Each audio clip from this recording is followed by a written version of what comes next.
94 anys acabats de fer, la seva salut li va permetre participar fa només unes setmanes en la manifestació independentista per recordar la sentència contra l'Estatut. Representa la voluntat de continuar endavant, de continuar lluitant per l'únic objectiu que té sentit en aquest moment, que és la independència.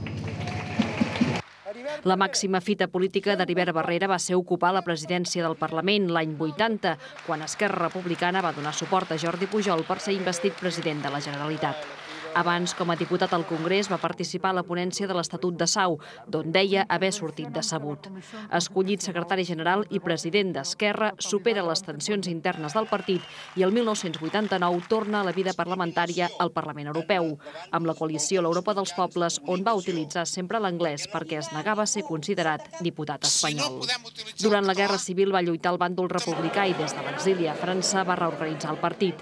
Menys pública, també destaca la seva faceta com a químic, estroncada per la Guerra Civil i en la qual va aconseguir doctorar-se a la Sorbona de París. Deia que sense la guerra i el franquisme segurament no hauria estat mai polític.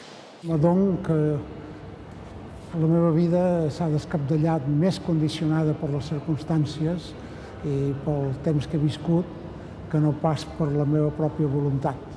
La defensa íntegra de les seves idees li va comportar alguna polèmica agra, com quan va alertar de la desaparició de Catalunya per l'arribada massiva d'immigrants.